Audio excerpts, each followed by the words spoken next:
Yo Lana, c'est Eric et voici votre lecture angélique pour la semaine du 8 au 14 mai 2017. J'espère que vous allez bien, que vous avez passé une belle semaine. Cette semaine, je suis retourné dans la maison parce que le temps n'est plus vraiment au beau fixe. Il y a une énergie de doute et ça va bien un peu avec ces élections qui sont un moment apparemment visiblement intense dans l'air. Et le doute a été d'ailleurs très présent dans ma semaine, je ne sais pas ce qu'il en a été chez vous, et je suis bien content de faire cette vidéo pour voir ce qui va ressortir. Et d'ailleurs, en parlant de doute, c'est très rigolo parce qu'il s'est passé un truc. Il s'est passé un truc curieux quand je suis allé dans ma bibliothèque à Oracle. J'ai été appelé à utiliser le tarot de Marseille, aïe aïe aïe, au secours, parce que c'était un tarot en fait que je ne maîtrise pas dans sa connaissance. Il y a tellement d'égrégores justement de connaissances autour du tarot que je ne sais pas l'utiliser entre guillemets conventionnellement, et j'ai entendu si tu vas quand même l'interpréter. Du coup, ami tarologue, pardonnez-moi, j'espère ne pas griffer vos oreilles. Je vais juste transmettre des messages qui me viennent à travers ce tarot, et puis je me dis que c'est un bon exercice pour sortir de sa zone de confort. Voilà. Nous sommes une semaine particulière puisqu'il y a la pleine lune le 10, la pleine lune du Wesak, donc j'avais complètement oublié, c'est Valérie qui me l'a rappelé il y a 2 jours par un mail, très sympa. La pleine lune du Wesak, en fait, pour ceux qui ne connaissent pas, je vous mettrai un lien déjà plus explicatif. C'est un symbole, c'est un événement dans le bouddhisme principalement, mais du coup qui touche l'humanité, qui est un point de rencontre entre le Christ et Bouddha. Et ça correspondrait à une région de l'Himalaya qui est bordée par 3 montagnes. Et chaque année, à cette période, il est dit que Bouddha vient sur Terre, il descend une fois par an, déverser les bénédictions de Shambhala, c'est-à-dire l'autre paradis, le paradis bouddhiste, et il les transmet directement au Christ pour un partage sur toute l'humanité. Donc c'est un moment qui est très fort de rencontre, de partage entre les différentes croyances, les différentes nations et tout ça. Et en plus, nous allons probablement le voir, c'est un point de rencontre du coup entre toutes sortes d'énergies de force. En fait, c'est comme si c'est la notion de partage, mais pour tout ce qui est aussi bien positif que négatif actuellement, d'où la sensation pour certains de vous sentir en stand-by, comme si les choses étaient figées. Pour d'autres, l'impression d'avoir un sommeil complètement plombant, de bien dormir et de se réveiller complètement épuisé, ce qui fut mon cas entre parenthèses. Et apparemment, c'est parce qu'au niveau de l'âme, il y a énormément de travail, mais aussi notre âme se connecte à énormément d'égrégores ces derniers temps. Voilà, donc je vous mettrai le lien sur la pleine lune du Wesak. En plus, j'attends avec impatience, comme d'habitude, la vidéo de Bérangère Tapsikarma, dont je mettrai le lien sous ma vidéo dès qu'elle sera publiée. Et je remercie par avance Bérangère. Et nous allons donc commencer. Donc, les 3 temps de la semaine avec le tarot de Marseille. Pour l'anecdote, c'est le premier jeu de cartes qu'on m'a offert quand j'étais ado, quand j'étais au lycée même. Et j'aimais pas tirer les cartes, je savais pas à l'époque qu'on purifiait les cartes, parce qu'il en sortait que des choses négatives. Du coup, je me rends compte aujourd'hui que j'y ai plaqué une convention, un système croyance, que le tarot et moi, ça s'entend pas bien du tout, qu'il y a que des choses négatives qui peuvent en sortir. Mais c'est une bonne guérison, et voilà, je trouve que c'est vraiment complètement dans l'énergie du moment de fais des choses qui ne te semblent pas forcément cohérentes, reste centré dans ton cœur et tu sauras en sortir le meilleur. Mais en petit cadeau, on m'a autorisé à prendre celui-ci, Réponse angélique de Doreen Virtue et de Radley Valentine, pour la carte de synthèse de la semaine. Et avant juste de tirer les cartes, j'avais envie de vous partager une parenthèse botanique, c'est un petit cadeau que j'ai eu à la maison. Il se trouve, voilà, je vous le montre, c'est un hibiscus hawaïen qui vient de fleurir. Et j'avais peur que la fleur fane aujourd'hui, exceptionnellement elle a tenu 2 jours, alors qu'en général l'hibiscus dure qu'une journée. Vous voyez, la plante, elle a été un peu abîmée, c'est un peu une rescapée. J'ai eu des soucis avec la culture des hibiscus pendant longtemps, et du coup lui s'est fait un peu manger parce qu'il a séjourné dans ma serre. Et j'ai enfin compris comment les cultiver, et c'est hyper simple. L'hibiscus a juste besoin concrètement de chaleur régulière, donc c'est une plante qui est très bien adaptée aux appartements. Et concernant son substrat, c'est là que c'est un peu délicat. Essayez de ne pas la mettre dans un terreau basique. Rajoutez-y des éléments qui vont alléger la terre et la rendre un peu drainante. C'est-à-dire ce qui s'appelle vous pouvez mettre de la pouzzolane, on en trouve dans les jardineries, j'allais dire du polystyrène, mais pas du tout. Le truc blanc expansé. Pardon, j'ai un trou de mémoire. De la perlite. Voilà, de la perlite, on le trouve avec les terreaux aussi. Ça ressemble à du polystyrène, c'est pour ça que je dis ça.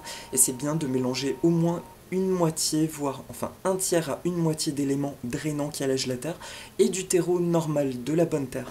Parce que bizarrement, l'hibiscus a besoin d'une terre qui soit à la fois constamment humide, mais qui soit légère pour autant. Donc il faut qu'elle sèche vite, mais en même temps il faut qu'il ait toujours de l'eau. Et si vous remplissez ces conditions et que vous le mettez derrière une fenêtre, vous verrez que bah voilà, le cadeau. Là, j'en ai encore un autre qui se prépare à fleurir et je suis hyper heureux parce que il est en train, lui, il m'a fait ce beau cadeau d'une fleur et il y a même un autre bouton qui se prépare là, vous voyez, sur le côté. Voilà, donc si vous aimez ce genre de plante tropicale, je vous recommande vraiment l'hibiscus. Le seul réflexe à avoir, c'est dès que vous en achetez un, essayez de le rempoter dans un pot pas forcément plus grand, mais en enlevant un maximum délicatement de terre, parce que les terres des jardineries sont souvent de la tourbe, qui est une terre très pauvre en éléments nutritifs. Et c'est pour ça que souvent on achète des plantes qui vont fleurir, et puis subitement elles meurent, elles crèvent, j'allais dire. C'est juste parce que leur terre n'est pas bonne, donc elles sont en subsistance. Mais ça ne veut pas dire que vous n'avez pas la main verte pour autant. Voilà. Donc je vous le remonte une dernière fois. C'est un petit soleil intérieur pour nous dire que voilà, ne nous fions pas aux apparences. La lumière, elle est bien là. Nous sommes juste dans un sentiment un peu d'attente, de je ne sais quoi. Mais à partir du moment où nous acceptons en fait ce qu'il se passe, nous laissons juste les choses circuler, c'est bon. J'ai ressenti ce truc-là hier, j'ai eu une grosse peur qui remontait ancienne d'ordre matériel et une angoisse financière en fait clairement. Et j'ai eu une mauvaise surprise on va dire et ça m'a réveillé un truc qui pourtant était guéri. Et aujourd'hui, j'ai réussi à lâcher prise à ce truc-là en le reconnaissant juste et en disant ok, il y a ça qui passe, mais ça fait partie du process de tout ce qui est en train de craqueler, de disparaître.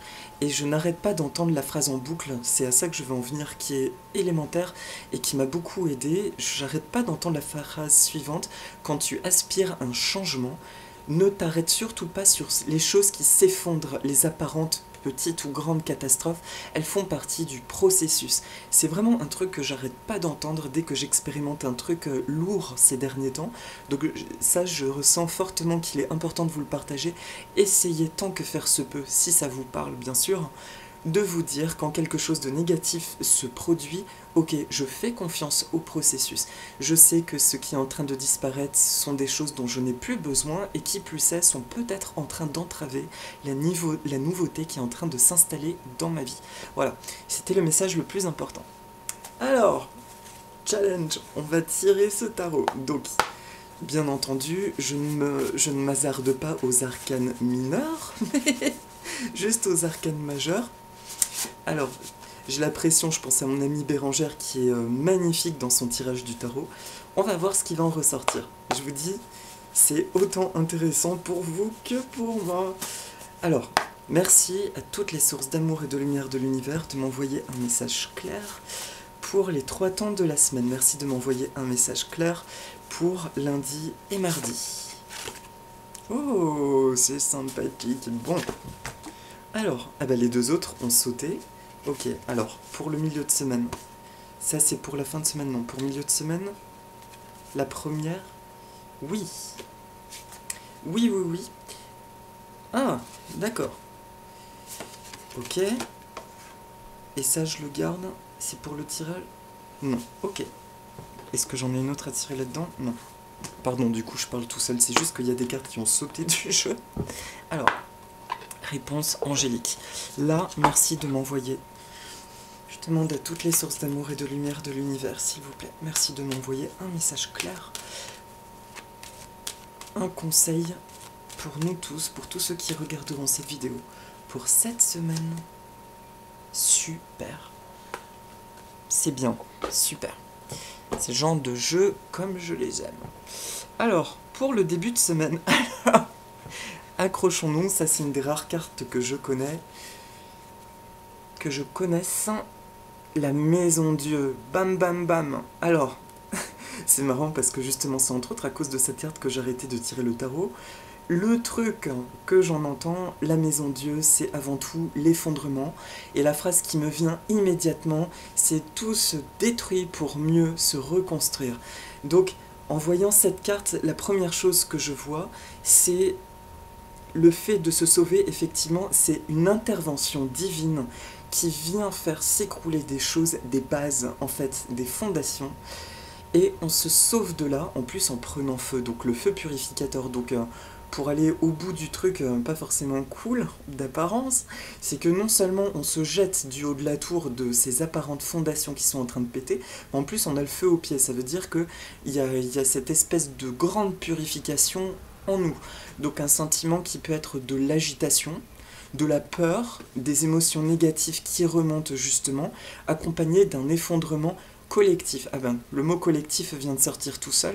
Du coup, je pense que c'est très lié aux égrégores de peur en lien avec les élections, entre autres, ce qui se passe sur la scène internationale. Et il y a ce double, voilà. Là, par la Maison Dieu, ce qui me vient tout de suite, c'est qu'en fait, non seulement nous avons eu ces derniers temps un effondrement, des effondrements dans nos racines, des remontées de peur, on l'a déjà dit, des choses qui étaient peut-être déjà soldées, qui remontaient juste, que nous avions à reconnaître pour les bénir hors de notre vie, mais que là en fait ce qui est beaucoup plus intense dès ce week-end, là, cette fin de semaine et le début de semaine prochaine, c'est qu'il y a carrément un choc avec ce qui se passe à l'extérieur. Donc là c'est l'interaction du petit corps et du grand corps, de qui nous sommes avec le collectif, et c'est ça qui peut être agitant. Maintenant, on me demande de regarder en bas de la carte. Alors, ce que je vois, c'est la base de cette tour, entourée de verdure. La verdure, l'élément bois qui correspond à la santé, à l'abondance, à la famille, mais aussi, du coup, la base de la tour qui, elle, est préservée. Et là, on me montre bien les racines, la base de se concentrer sur ces racines-là. Et aussi bizarre que ce soit, la personne qui vient de sauter là-dessus, c'est pour ça, là, je vous dis, c'est vraiment ce que j'entends, on ne parle pas de tarot traditionnel, il est aussi vêtu de vert et de rouge. Il y a ce rouge, c'est complètement associé à la notion d'opportunité et de l'abondance, de la santé. Mais là, ce sont ces deux choses, accompagnées des végétaux. Donc, ce que ça me dit, c'est que ce saut est nécessaire, cet effondrement est plus que nécessaire parce que immédiatement après, ce qui va le rattraper dans sa chute, ce brave homme, c'est l'accomplissement, pardon, c'est l'accomplissement de ce qu'il a expérimenté. Je rigole parce que, je vous dis, moi-même, j'ai expérimenté des choses assez violentes et que du coup, je ressens complètement ce que la carte est en train de me dire, mais pour autant, je vois aussi cette notion d'être secoué comme des pruniers, de se jeter du haut d'une tour. Du coup, voilà, c'est pour ça que je rigole, mais c'est plus un rire libérateur, hein, pas de la moquerie.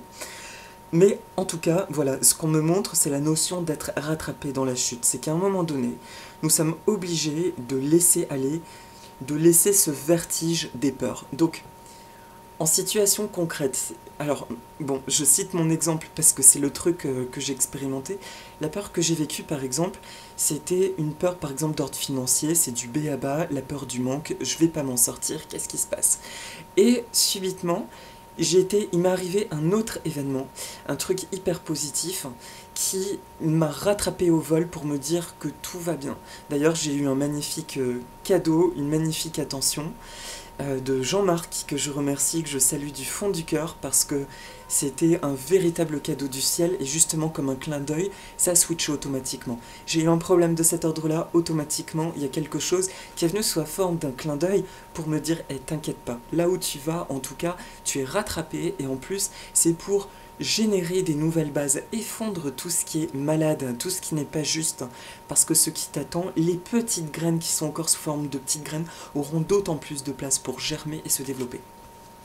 Donc, il y a quand même la personne qui est morte à côté. Cette personne est nue. Ce que j'entends, ce qu'on me montre, ça symbolise la personne qui n'a pas su, en fait. C'est bizarre, la personne qui n'a pas su laisser circuler les peurs. En fait, c'est ça qui est drôle. la personne qui n'a pas su laisser circuler ses peurs. Il y a la poutre qui l'a écrasé.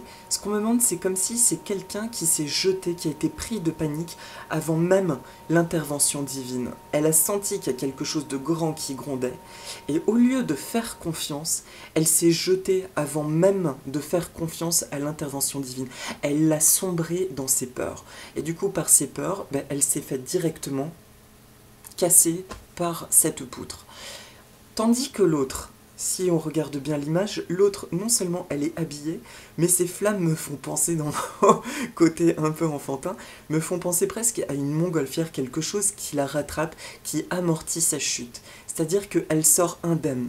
On lui demande de quitter cette tour, mais pour autant, elle est entourée par les éléments de la nature, le feu, le bois, qui, je vous dis, en plus symbolise la notion d'opportunité, d'ancrage et de croissance. Ce sont les trois choses. Donc, pour finir, lundi et mardi, ce que ça me dit, c'est que on me montre une espèce de bouillonnement collectif de choses qui peuvent même atteindre votre vie personnelle, tout simplement parce que ce qui se passe dans le collectif peut toucher des choses que vous avez déjà expérimentées, que vous avez même probablement, je dis bien probablement, déjà traitées. Mais ça fait écho de nouveau à une mémoire, et du coup, elle se réveille juste, elle se réveille, mais il est d'autant plus important de la laisser circuler comme l'eau de « Oh là là, mais il y a ce truc, bon, ok, tu as existé, je ne rentre pas dedans. » Encore plus loin, c'est ça que j'ai senti tout à l'heure, j'ai senti une énergie de blocage que je faisais, parce que ça commençait à me faire peur de sentir ces égrégores,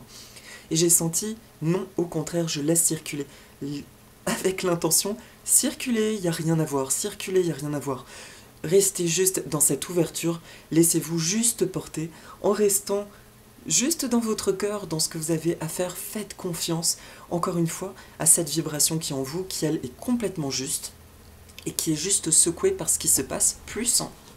Donc, cette pleine lune du Wesak, qui est une nouvelle bénédiction, mais c'est comme si, face à cette bénédiction, il y a beaucoup d'égrégores qui essayent d'y aller, avec je ne sais pas quelles intentions, mais c'est comme s'il y a foule autour de ces énergies, de ces bénédictions, ces énergies de transmutation, et que du coup, ça se bouscule, mais on côtoie tout plein de formes pensées, d'égrégores et d'énergies différentes actuellement. Donc s'il vous plaît, restez dans votre calme intérieur, dans votre ouverture, laissez ces choses circuler, et laissez circuler, encore une fois, il n'y a rien à voir. Restons juste centrés là-dedans. On me dit que j'ai rien de plus à dire. Pour le milieu de semaine, alors là, ça m'embête un peu parce que je ne connais pas grand-chose à ce propos-là. C'est la papesse, pourtant, qui est une arcane bien connue. Donc ce serait marrant de voir si elle ressort dans une des cartes de Bérengère.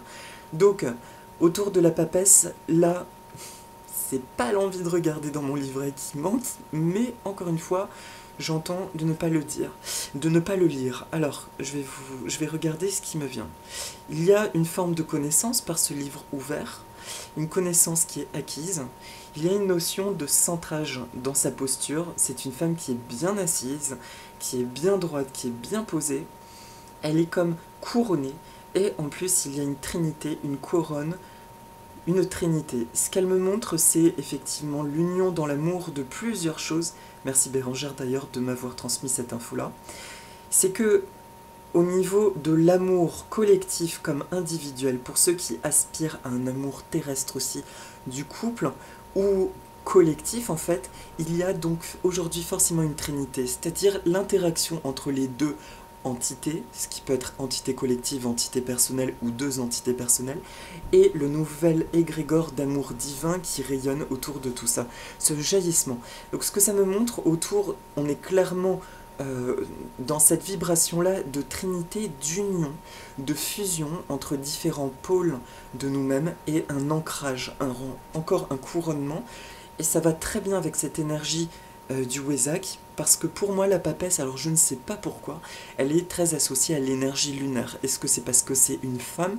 Je n'en sais rien, mais à chaque fois que je tire cette carte, que je le tirais par le passé, j'avais toujours cette sensation d'intuition de quelqu'un qui est posé, qui a la connaissance et qui reste stable dans cette connaissance. Elle me ferait presque penser à la déesse polynésienne. Ah bah voilà, j'ai encore un trou. La déesse de la neige, qui s'est opposé à à Pélée justement, et qui s'est opposé à elle, et en fait c'est en restant dans le calme intérieur, en laissant les choses faire, qu'elle réussit à vaincre. Là c'est vraiment ce que dit cette papesse, c'est grâce à cette attitude impassible que les choses vont pouvoir circuler librement et laisser place, une fois que l'orage, le cyclone sera passé, que le couronnement sera là. Ça montre une personne qui est vraiment décidée, qui est posée, et beaucoup, pour moi, de sagesse et de stabilité. Donc, cette pleine lune du Wesak est très positive, et c'est marrant parce que, autant j'ai parlé des égrégores, ça me vibre pas dans mon expérience personnelle de rentrer dans des groupes ou ce genre de choses, autant cette lune, cet événement du Wesak, je me sens vraiment appelé à faire quelque chose en conscience. Ça peut être juste une offrande, mais à me relier à cet événement, à ce lieu, et d'envoyer des pensées de lumière et d'accueillir, de les laisser circuler en moi. Donc, si c'est quelque chose qui vous parle, j'entends que c'est comme quelque chose qui pourrait faciliter, accélérer ce process de nettoyage. Voilà. Mais je vous dis encore une fois, c'est cet événement comme ça pourrait être quelque chose qui n'a rien à voir. Moi, c'était par exemple de nager, j'ai reçu un soin, et j'ai entendu que si j'allais nager, puisque l'eau c'est vraiment mon élément, si j'allais nager en 3 heures, le soin serait intégré, alors que si je nageais pas, ce serait environ 3 jours. Du coup, je me suis dit, ok, je vais à l'eau et on y va. Bah là, c'est un peu pareil, je ressens que si je me connecte à cet événement, c'est comme si ça va accélérer le fait de passer, de franchir encore ce cap. Voilà. Donc il y a quelque chose de très positif et un drapeau autour ce drapeau m'évoque l'appel de la réussite. C'est-à-dire, c'est comme, là ça n'a rien à voir avec le tarot, ça me parle presque de diplôme. C'est un peu tout ce que j'ai acquis, tout ce que j'ai créé, tous mes outils, tous mes atouts, tous mes savoirs. Aujourd'hui, suite à cette lune, sont mis en lumière et ils peuvent enfin appeler ce qu'ils méritent d'appeler et de recevoir. Donc nous re-rentrons dans un mois beaucoup plus doux. Tiens, et ça me fait penser au petit bulletin de Danielle Clermont, pareillement, une merveilleuse astrologue intuitive dont je vais vous partager le lien à la fin de la vidéo. Voilà. Donc une pleine lune qui ancre de la sagesse et de nouveau qui met en lumière ce que nous sommes réellement, nos potentialités. On re-rentre dans un mouvement, on quitte cette espèce de stagnation dernière. Voilà. Et enfin, pour la dernière carte, ah ben, voilà, c'est l'impératrice. Alors là, le chiffre 3. Donc, encore une fois, je précise, je ne suis pas tarologue, je vais vous dire ce qui me vient à travers cette carte et ce que j'en entends. Là, ce qui change pour moi, c'est comme la même femme, mais qui a changé de statut. La Trinité, sur sa couronne, est passée carrément au sommet, elle est ancrée. Je suis cette Trinité, je suis ce que je suis.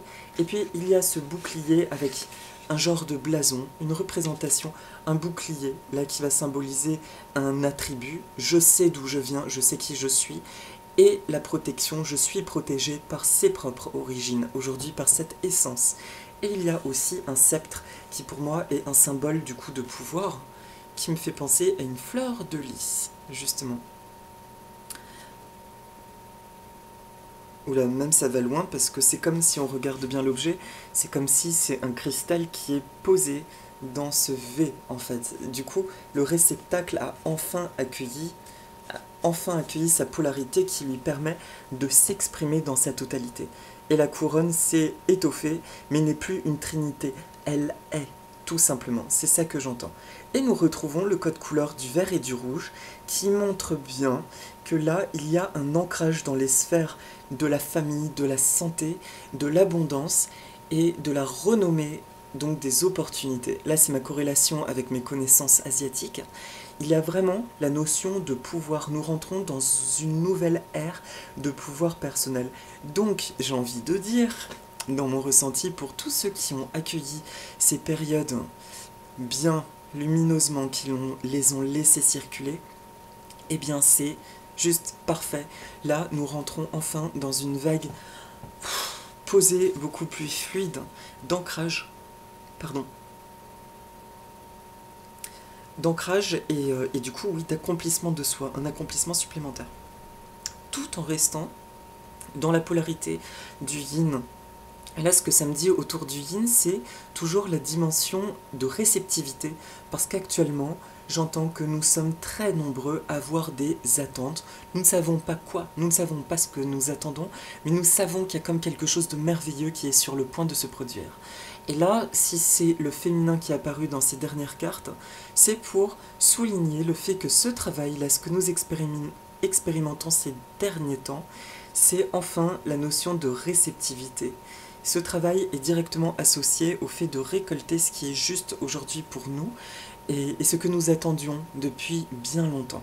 Le yang, lui, on me dit qu'il n'est pas du tout lésé, au contraire, il a même été présent par toutes les actions menées, les actions personnelles. Le fait de faire ce travail, de laisser circuler les choses, le fait d'être en conscience, le fait de s'affirmer dans qui nous sommes, elle est là notre polarité yang et elle est tout aussi importante. Mais voilà, ce clin d'œil, c'est juste pour accentuer le fait que ces événements derniers, de nouvelle lune, de pleine lune, etc., sont des événements directement en lien pour débloquer notre réceptivité. Et les anges disent que effectivement, vous avez bien travaillé, nous travaillons super bien. Simplement, il y a des paramètres collectifs et qu'il est bien plus sage d'attendre que tout le contexte soit propice à cette réceptivité afin de vivre quelque chose qui soit en harmonie. Mais ça vient de plus en plus, puisque c'est un truc qui me vient, encore une expression de Cher Bérengère, c'est comme si quelque part il y a... L'ancien monde se craquelle, il y a une craquelure, d'où des remontées qui sont pas forcément justes, mais si vous regardez bien, qui appartiennent uniquement à notre ancienne vie. Donc ne nous attardons pas là-dessus, mais juste sur la lumière qui est en train de pénétrer ces craquelures et qui nous fait voir la bonne lumière. Voilà. Donc pour la fin de semaine, le week-end prochain, mais là on me montre la lumière du jour, la lumière solaire. C'est incroyable ce que je viens de dire. C'est incroyable, non. Je vais vous dire pourquoi. On voit enfin la lumière, nous sommes connectés à la lumière du soleil, c'est-à-dire à quelque chose de franc, de direct, de rayonnant, et quelque chose que nous captons directement. Donc ça parle de réceptivité, et nous entrons, j'entends, dans les influences du mois de mai, enfin beaucoup plus paisibles. Nous quittons comme ce premier temps de l'année, le plus important, et là qui va être plus serein. On va voir combien de temps, je n'en sais rien. Toujours est-il que le mois de mai le sera, ça c'est clair. Et enfin, et ben voilà, la synthèse de la semaine. Alors, je vous laisse contempler la carte et j'entends juste que ça peut être bien de prendre une profonde inspiration. Je m'autorise à recevoir les bienfaits de cette illustration. Je m'autorise à recevoir cette énergie qui vient balayer tout ce qui ne me sert plus, tout ce qui appartient au passé qui a été soldé ou non. Je laisse circuler toutes ces énergies qui peuvent être agitantes ou qui puisent leur source dans les doutes, les peurs, dans l'ego. Je laisse circuler tout ça et j'autorise le ciel à me remplir d'une énergie de confiance, de lumière, d'amour. Et je sais que tout est en train de se passer pour mon plus grand bien et pour le plus grand bien de tous. Et j'envoie aussi plein de pensées d'amour et de lumière, de paix, de sécurité et de bonnes choses à toute l'humanité. Voilà. J'envoie de la lumière partout. Merci. Merci pour tous ces bienfaits.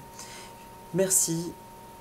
Je vais vivre et je suis en train de vivre un merveilleux week-end et une merveilleuse semaine et je m'engage à être sensible uniquement à ce qui me fait du bien. Tout le reste n'est pas important et circule librement jusqu'à parfaite transmutation. Merci. Voilà. Donc le message est clair sur le rétablissement, c'est confiance. Peut-être que le tout début de semaine sera encore peut-être perçu un peu lourdement, un peu agitant. À partir de mercredi, laissez-vous porter. Il y a vraiment la notion de rétablissement.